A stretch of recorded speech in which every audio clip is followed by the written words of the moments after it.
This ship is billed as a fantasy for those wealthy enough to afford it in these difficult times. Before the repeal of Prohibition, the Morro Castle, named after the fortress guarding the Havana harbor, offered an alcohol-filled cruise where passengers could escape the dry streets and raging economic depression. Now that liquor is again legally available in the United States, the cruise's appeal hasn't lessened much. Thanks to the Labor Day holiday weekend, the pier is packed with guests in a celebratory mood. There's a breeze in the air as Elena walks on deck, her dark brown hair whipping around her. Guests hang over the railing waving to friends and family on the dock below as though they will be separated for far longer than a week.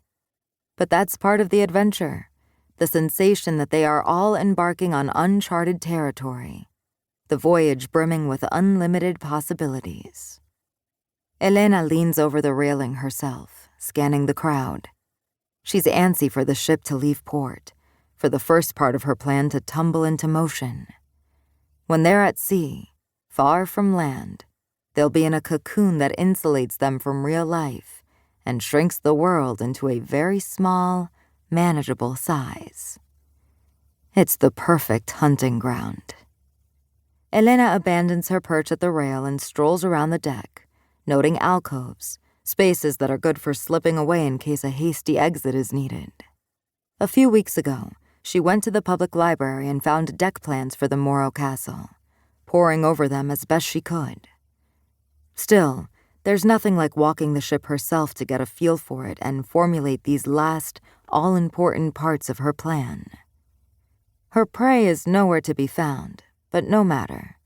On a ship this size, it will be impossible to escape.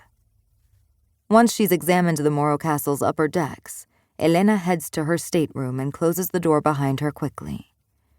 The cabin is small and serviceable, the bed and mattress seemingly comfortable enough. It's not the nicest place she's ever slept, but it's also far from the worst. Her life has been a pendulum of comfort and insecurity, and for now, she's just grateful to have a safe place to sleep.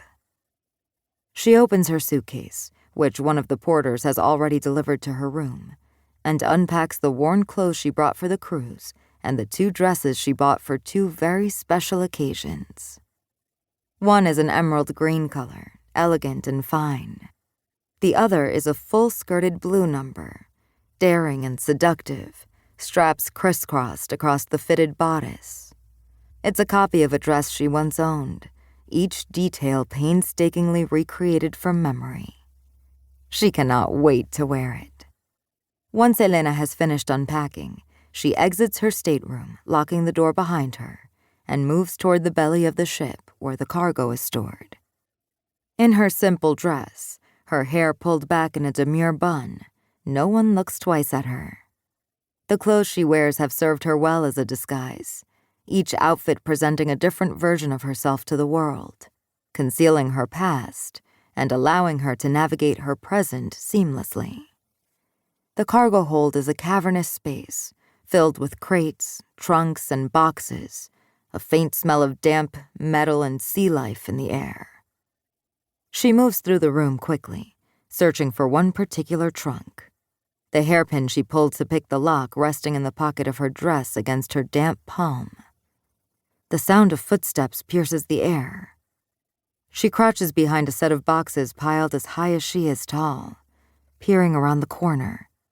A man strides toward the crates and trunks, close to where Elena hides. He isn't dressed in the crew's distinctive uniforms, but rather clothes as nondescript and casual as hers. He's dark-haired and lean, young, too. Elena pulls back, better to return when the cargo hold is empty. Her foot catches on one of the boxes, and she lurches forward, crashing into the crate in front of her as she attempts to break her fall. "Is someone there?" he calls out.